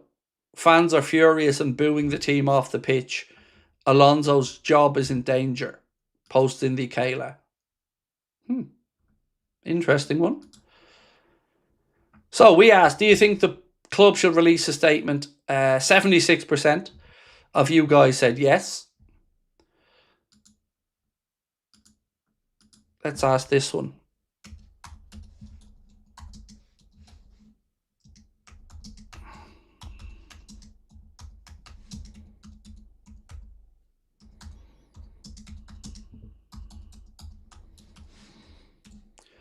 So, would you be happy with Alonso as manager? Because I have to say, I've got some pros and cons to it. I think gravitas wise, yes, he seems tactically switched on, and I do think that the situation at Real Madrid is a tough one, because I do think he is battling a club that allows player power to exist, and that's unfortunate. Joshua said, as much as I love Salah, Craig, Mbappe left PSG, so we can do the same and move on just as fine. Of course we can, yeah, definitely. But we can also sack the manager, which I think should be done as well, Joshua. Lifelong fan, cannot see it, but the best way forward is if they both go. Salah's actions, slots management are parallel, unless there is something by the side. Do you think, Craig, that because of what Salah has said, FSG are less unlikely now to sack Slot, as it may have been perceived as player power? Yes, I do believe that's the case, Ryan, yeah.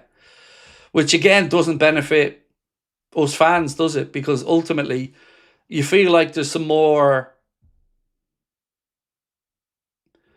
Right, the easiest way I'm going to answer this, Ryan, is by saying, I keep asking myself, have we hit rock bottom? Is this the lowest point yet? And now it feels like, I don't know, is this the lowest point yet? Is this going to happen again? Because I do feel like results aren't going to pick up, and now it feels like there's definitely going to be a lack of spirit in the dressing room. I'm sure Vers will try to rally the troops. I'm sure, meetings will be had, but I do feel like there's a line in the sand here, and like our friend said a minute ago, both going is the ultimate outcome long term. First Salah, then Slot. No one will survive Edwards, said Aryan. Have you heard what Pardew said on TalkSport? I haven't, mate. No, I haven't. Feel free to let me know what it was he said, but I don't listen to TalkSport. Andy, how are we, sir? Unacceptable behaviour from Mo. This both out. Thank you, Andy. Appreciate your 3-month membership as well, mate. They both need to go. A brave, enthusiastic manager would kill for a squad like this. Aside from Stevie G, who do we go for? De Zerbi, Xabi, Fabregas. I don't know much about Fabregas' managerial style because I don't really watch too much Serie A. De Zerbi, I would say no to, because anybody that puts Mason Greenwood in a team I don't want near our football club. Sebastian Hoeneß is one name that's come up repeatedly to me by people in and around German football that regard him very highly and think he's potentially Klopp 2.0. Oliver Glasner has some credibility to it. Unai Emery's name would be worth consideration. It's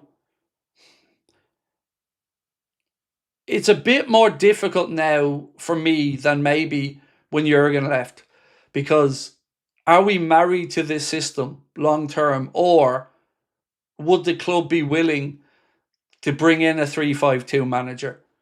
Because if you look at the setup of the squad that they've already brought players in from, Wirtz, Ekitike, Isak, I think they could all play in a 3-5-2 system. I think we have wing backs to burn on both sides. I think Bradley could do it, Frimpong could do it, Robbo can do it, Kirkes can do it. The only thing we don't have enough of, I think, is centre backs. So I don't think now, especially after that summer window, we're as far removed from the potential of that 3-5-2 or some variation of that than we would have been beforehand. I think we're just maybe 2 more centre backs away from having the ability to do it with a different coach. So the upheaval would be a little bit less, but you'd still prefer to have a whole summer before you make a wholesale formation change. You would like to have a coach that gets a good chunk of time to work on that.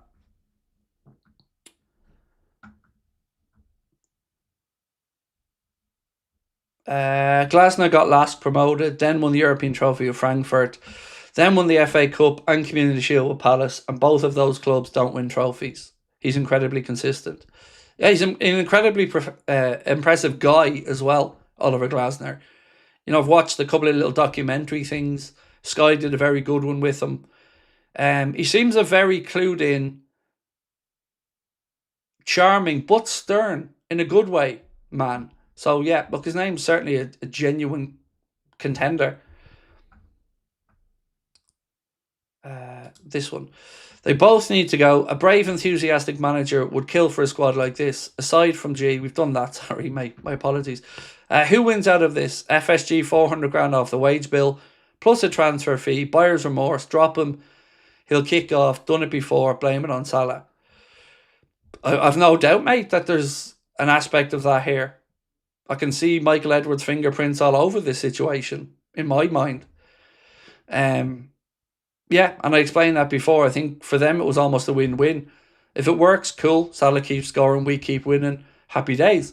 If it doesn't work, well, you've assured yourself of a potential transfer fee if the player's unhappy. So I don't think you're too far wrong. Chris said, I'm not taking sides as I think both Salah and Kojak can leave. Salah for me seems self-entitled and he's exposed the manager for what a terrible man manager he is. Who remembers Salah on the touchline with Klopp moaning? Yes, I do. But I don't think it's just... Dean, I'll read your super chat when I get to it. I'm working through them. Yours is 1, 2, 3, 4 more. Like, I'm trying my best, bro. I don't miss super chats. I go through them all. But I need to be fair and go through them in order, dude. You know, because everybody's spent their hard-earned money on it, and I greatly appreciate that. But, you know, I'm trying my best to get through them and answer some normal questions from the chat as well, because I don't want them to feel ignored, and give you my own take on these things. It just takes me a minute, sir. But I promise you, your generosity means a lot to me, mate, and I never ever take it for granted. Just give me a mo.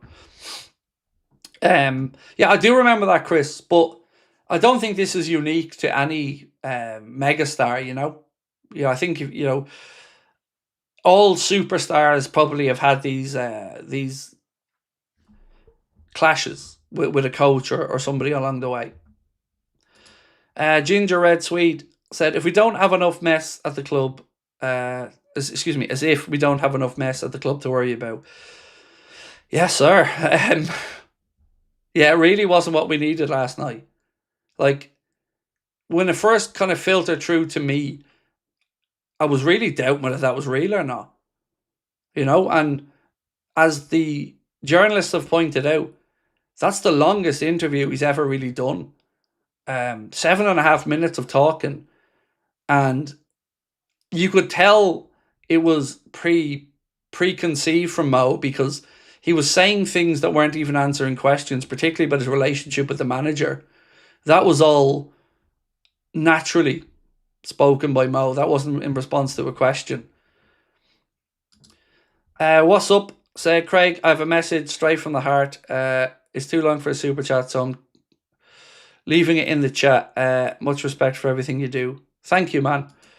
I've probably missed it in the chat at this point, but if you want to repost it in, I will have a look out for it. Thank you. And Nessie said, given Sloth's treatment of Chiesa, there could be more to what Salah has said about the broken relationship between him and Sloth. Definitely. I mean, let's just go back to what Chris Williams wrote, which was, Salah's words are particularly striking, and it comes after, and this is important, a number of senior players were unhappy when Heidegger left. The relationship between the players and Heidegger is said to have been stronger than between Slot and the players. Like, that's pretty damning. And Dean, I got here in the end, my man. I got here in the end. I think there's a big divide in the changing room, which will get Slot the sack. Only Salah has the balls to say something. He's losing the changing room. I agree. But I still think, Dean, he could have maybe gone about it in a better way. Like, it did seem a very self-centered stance that he took. You know, he didn't talk about teammates much, except at the end where he said he loved them. A lot of it was, I've earned this. I won this. I was this. I am this. So I think he left himself open to some pushback, Dean, on it. And I would have encouraged him to have worded some of that a bit differently.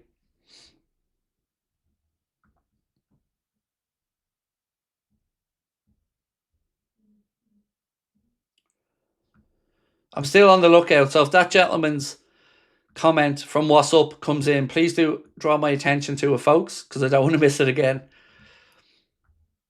Elstew said, well done, chat. Divided respectfully, the Liverpool way. Yeah, chat are awesome, mate. I'm glad you highlighted it. Thank you. Yeah, it's been really heartening for me to see that people are understanding of others' different views and stuff. It's very easy for this to get into an argument and he said, she said, and F you this. So yeah, thank you, mate. I appreciate that as well. If I could ask a little favour, if you can, please do hit that like button for me. And if you haven't subscribed, would love you to do that as well.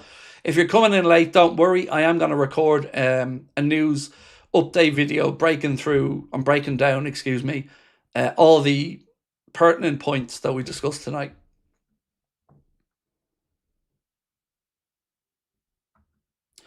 Did you catch yourself on the 4-4 Tunes video? I did, yeah. I messaged the guy that runs 4-4 Tunes. I said, mate, the police are here at my door talking about me trying to shoot a shit right back.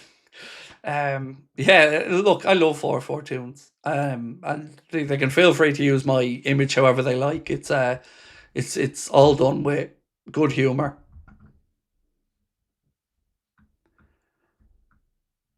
LSE Vision, how are we, my friend? Said Arne Slot is really bad man management in my opinion, such as Gakpo starting, Chiesa and Rio not starting, getting rid of Kwanzaa is shocking. Yeah, it's mad, isn't it, when we talk about, Kwanzaa got the boot and got dragged off in the first game of Arne Slot's reign for losing duels.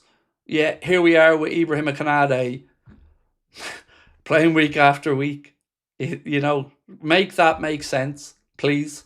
Because it does seem like, and I use this phrase quite a bit, selective accountability.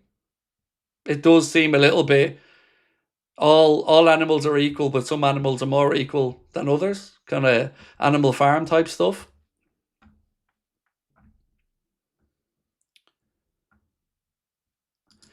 Chris said, thanks to all who wished my mum a speedy recovery last night. It meant a lot. Thank you, Chris. And again, yes, we do sincerely, mate, hope your mum is home with you guys as soon as possible. So do keep us updated, mate, on her recovery, and do send her our love. Graham said, Craig, do you think there could be another angle that the whole thing has been orchestrated as a distraction for the performances on the pitch, with maybe a promise to Salah of some sort? No. The first part I don't think is out of the question, but the second part, it's a bit far-fetched. Craig, have that point I sent you. Your voice is shot. Yeah, my voice is struggling. Like I did 6.5 hours of live content yesterday, and then I recorded the player ratings video as well. So it's actually holding up a bit better than I was expecting it to when I woke up today. Peter said Salah's been shit this season. One of the seniors and on 400 grand a week. He should focus on his performance and putting the team first. Love Salah, but again, there's some credibility to that point as well, Peter. And thank you for sharing your thoughts, mate. Oliver Hunt. A few of those journalists are Oliver Hunts. Easy to say now in hindsight, but knowing what we know, would have been nice to send Mo off with a title-winning season. Who knew? Pointless chat. But I feel for us all at the minute. Much love, everyone. Yeah, it's it's always easy in hindsight, isn't it? For all of us, I mean, to look back on it. But I still think it was the right decision to give him that new deal, because I really feel that he earned that new deal. But how the fall off all around has come on this season, that's almost unquantifiable to me, mate. I would say no, only because I feel it would fuel the fire further and could make the situation more toxic. So, would you be happy with Alonso as manager? Is the current poll. We've got about 10 or 15 minutes left tonight, so if you haven't voted on that one, please do. So do you guys think the manager will be fired this season? Like, I'm not saying tomorrow, but, do you think Slot sees out the full season this season? Because, for me, it's going to have to take one hell of a turnaround to save his job longer term. And I fear for us fans if he does get the whole season. I really do. Because I think we're in for a miserable season. But also, I do want to say this. There was some improvements against Leeds United. We did match some of that fight at times.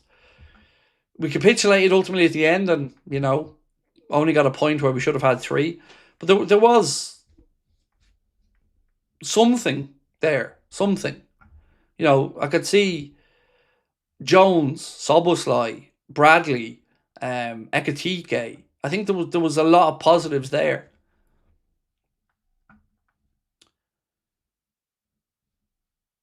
No, at this rate, said Anthony. He cannot be untouchable with this going on, said Itachi. Unfortunately, yes, said Misty. Hope not, said Badruddin. Duncan said, I didn't, but after Salah's outburst, sadly, yes. Seeing FSG backing Slot comments, unfortunately, no. But they have to back the manager. Like, I'm not saying it's right or wrong. I'm not saying I agree or disagree, but they have to. There is no other play here for a club. Because they can't be seen to cave to a player. Any player. So, I have my own issues with Slot and many of them. But the club can only back the manager. It's the only play in this scenario. Doesn't mean that the manager's job has to be safe, but they have no other choice than to put their backing behind the manager if it's one or the other here.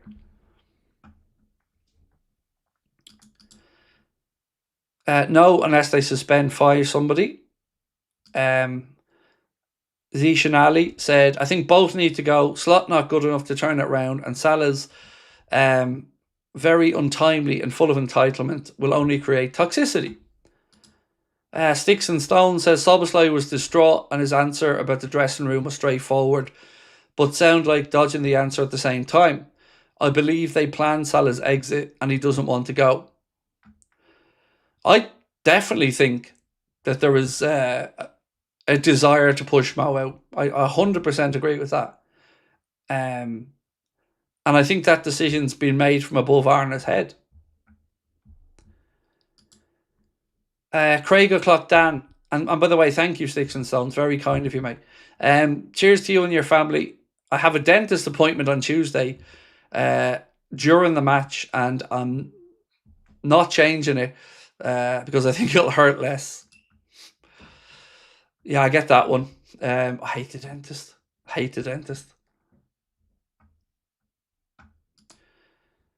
Sad to see what's going on. 10 years of work wasted, said Airwolf. Touring News said, partial levity, barely a wish, Mr. James Milner back as player coach. Well, he's still playing, so, you wouldn't be getting him out of the Brighton squad.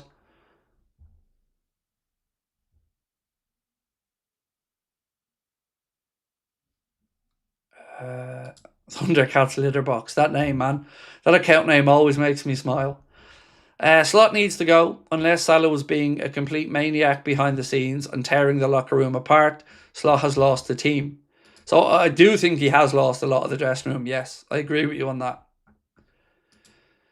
Well, if we somehow win this league from where we are now, I don't think they'll ever be topped. What's wrong with our defence at the moment? A lot. And that's a huge concern. There was something I wanted to highlight. Where was it? One second. Where the hell was it? I swear I put this into my notes. Where is it?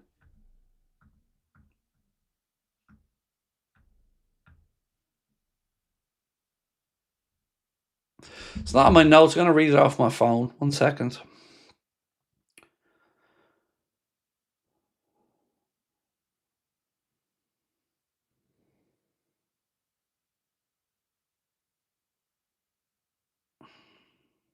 Okay, so Asim LFC writes, Mohamed Salah has been stabbed in the back by Richard Hughes, Michael Edwards and Ernest Law. We will spread the truth. This is why I love fan content so much. And this is why I stand up for fan content so much. Because what Asim has said there is probably what a lot of us feel. And what I've said as well. I see Michael Edwards' fingerprints all over this. So yeah, shout out to Asim. Craig, you look like a man that needs a pint. Here you go, mate. Cheers. Oh, just I think a drink's the last thing I need, to get more depressed about the situation. God, no. But thank you. Josh Brayshaw said, well, if we somehow win the league from where we are now, I don't think that'll ever be topped. What's wrong with our defence? Well, I don't think we're going to win the league from where we are now, mate. But what's wrong with our defence is it's partially confidence, it's partially aggression, and some of it's the system. And of course, there's a lot of personal accountability. Okay. So here's the thing from What's Up that I missed earlier. And thank you, Mark, for sending it on. He said, let me read this out. I honestly don't get the whole nobody is bigger than the club rhetoric, because the club is Shankley, it's Paisley, it's Dalglish, Fowler, Rush, Barnes, Gerrard, Klopp, Salah. It's the fans who carried this badge through decades. Those legends are the identity, the soul, the success, the reason the club is even more something today. So forgive me if I don't buy into the idea that the club is represented by distant owners, spreadsheet guys, or a front figure with no real connection to the heartbeat of Liverpool. The club is the people who built it, lived it, and bled for it, not the ones who just manage it from a boardroom. That's my stance.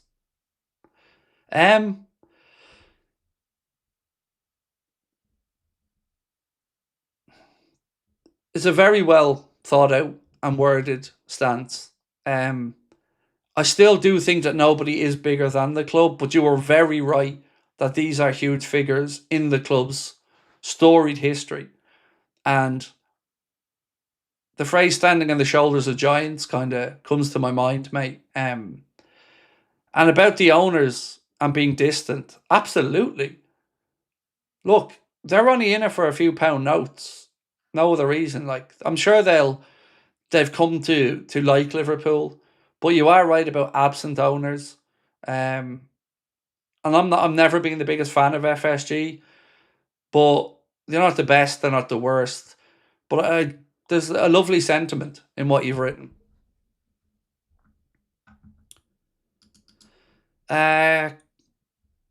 Christian said, this is the time for the club to show they belong to the big boys club. No nonsense, no entitlements, and a results business. Yes, I agree with that. Young lad said, Robertson, Akatike, Chiesa, Engamoa, Gomez could all say they should start, but Salah is so self-absorbed that he believes there's an agenda against him. He's being crap, footballers get subbed. Grow up. Julian said FSG needs to do the right thing for the club and sack Slot while we still have something to fight for this season. Thank you, Julian. FC Pitside said shit stings the same no matter what side, both out. Rushy said some are eager to dunk on Salah to defend Slot. Odd.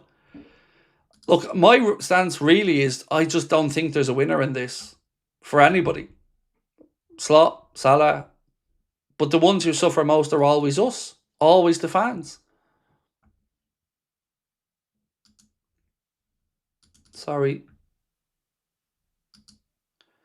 Yeah, so something's just been dropped into me that I want to read out to you. Credit to Anfield Sector. This originates from Sammy Mockbell of the BBC.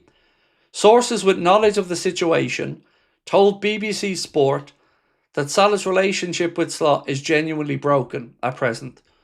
They said he simply doesn't see a future at Liverpool with Slot as his manager.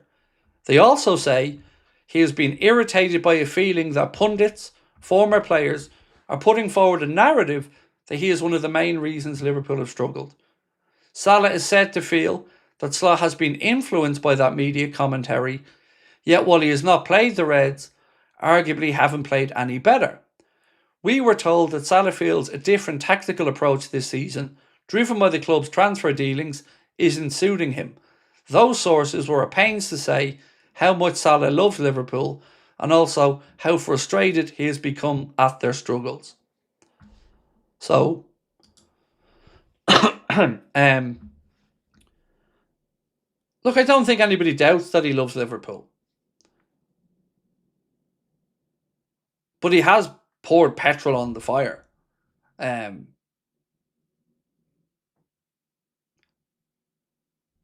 Yeah, as I said, nobody comes out with this smelling of roses. And again, us fans are, we're the normal working class, down to earth people who are kind of stuck in this. Like, we don't get to go home to our McMansions and, drive our Rolls Royces or,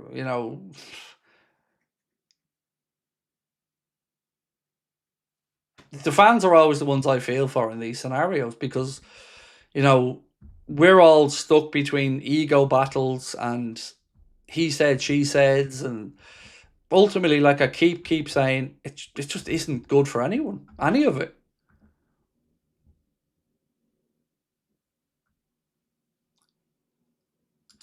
Thundercats Litterbox said, football journos are the same as movie journos. Favourable reviews for dog shit movies so they continue to get early access, keeping their sites alive. There's a lot of lack of integrity in around our football club's media coverage at times, yes.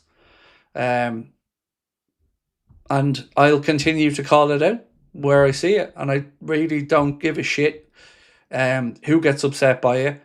They're entitled to say what they want, harp back all they want. But I'm entitled to have my view, and my view is exactly down the line of the way you've said it. I feel like the only reason Slot is still in is because they want to use him, so he will need to answer all the difficult questions by himself. Then they'll throw him.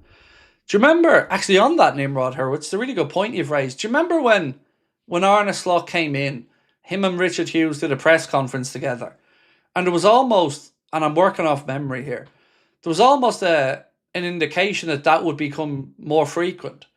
But there have been many times where I do feel Arna's been thrown to the wolves and hasn't really been... He's been put out there to answer questions that are above his pay grade a lot of the time. So I think that's fair. Johnson Collins Game said, hey Craig, question, would you feel the same if Slot said something similar? And me personally, I'm Arna in, can't explain because too little characters. In what way? If Slot came out and said he was being thrown under the bus? Again, it would need context. But if he came out and said something like, the players are throwing me under the bus, I would probably have some sympathy because it is ultimately true when, their players' performances drop and managers getting sacked is not a new thing. It's happened throughout the test of time. So if Arna came out and said that, there's probably some truth to it. But again, you then have to ask, well, why are they not backing you? Are you reflective enough to look inwards and think that maybe some of your own actions have led to that lack of backing, your own tactical decision making, your treatment of some of these players? Again, I don't think anything is just a simple yes or no. Context is important in all of it. Thank you for that one. White Hammer say, Craig, anybody but Slot should be an option. Gay to Liverpool. I hope so, and I believe so. Do you think Salah shot himself in the foot? Somewhat, yes.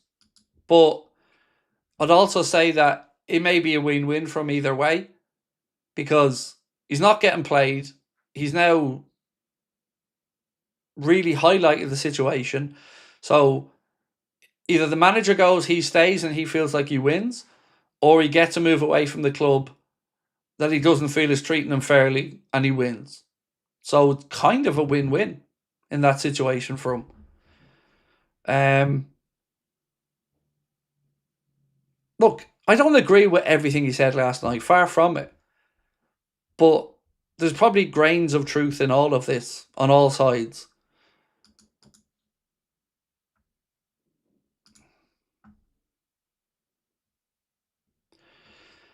Oh, God, I can't believe I'm having to answer this same fucking thing again.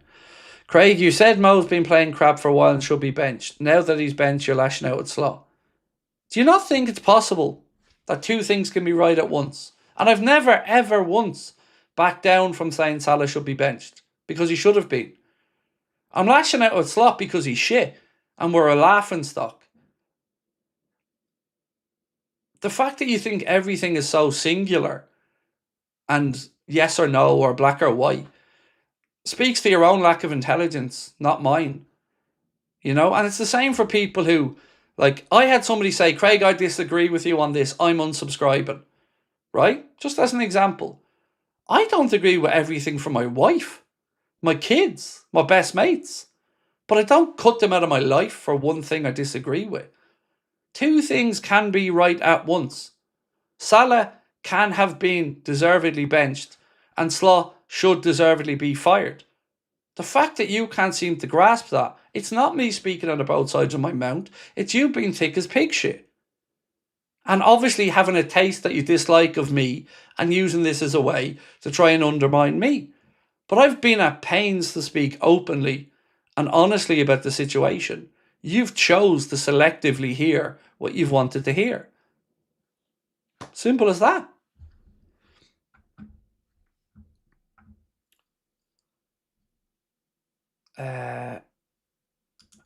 Choose based on current form, Glasner or Gay. Gay. We need a centre back. But why, you know, it shouldn't be a one or the other thing. If Glasner should be the guy, then we should get the guy. If Palace stays in the Champions League spot in Liverpool or not, you think Gay still wants to come rather than extend the Palace? Yes, I do. Because he knows that's not sustainable at Palace. You know, they're not going to win a Champions League. They're not going to win a Premier League. But he knows if he moves to, you know, respectfully a bigger club, that's attainable on a consistent basis. You know, Palace are in a good vein of form and fair play. Don't begrudge them any of it.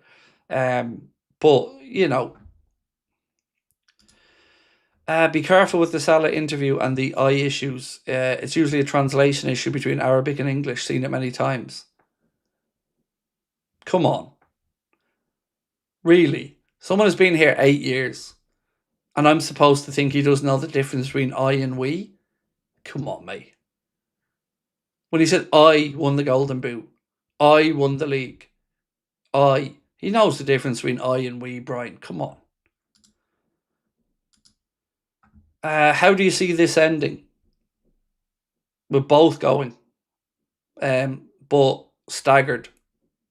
I think Mo will be the first one out the door in January or after the Brighton game. And then Arna's own failures will eventually catch up with him and he'll be gone.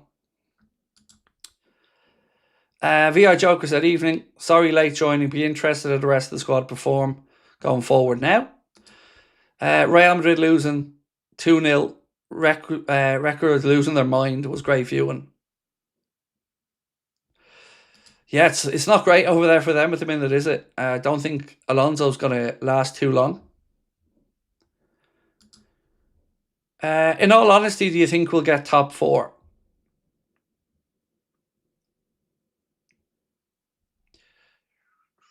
Yes, I do. Because it's so condensed, but it will be irreparable or irretrievable if it goes on much longer. So I think, yes, it's absolutely still possible. Look, I look at this squad and I still think it's a great squad with great players. None of that has changed. It's just the environment around the club isn't right at the minute and it's getting more and more toxic. And you know, there's probably some truth to getting rid of a lot of the old guard as well. You know, Canade at this point should be cut loose. There should be no new contract offer. He should be cut loose. Van Dijk should get increased competition from others. So he's not a guaranteed starter if he isn't performing. Yeah, it's a new era, and I think we need to embrace that new era. Andy said, only good thing about Mo going is Wirtz will improve. Look, yeah, Wirtz is going to improve anyway. I just don't think there is any good in any of this. It's just unfortunate and a bad luck for our club. At the end of the storm, there's a golden sky. All of this will end. We're going back to win with or without Arna and Mo.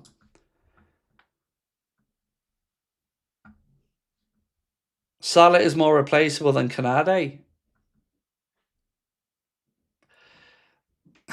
Okay, mate. Canade is less replaceable than Salah. Okay. Right, so we asked, are you happy with Alonso as a potential manager? And 78% of you guys said yes, you would be. How is Salah more replaceable than Canade? He isn't. Yeah, he isn't.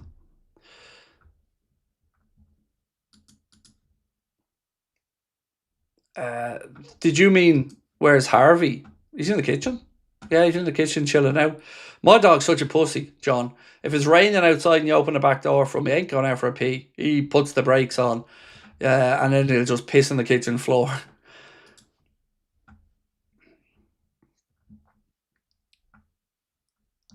That's just laughable. Salah and Canada are miles apart in quality. It's nuts. It's nuts. Yeah. I don't know a single Liverpool fan that'll lose a minute's sleep if Canada goes. None. I think Carragher summed it up well when he said, if he signs, great. If he doesn't, who cares?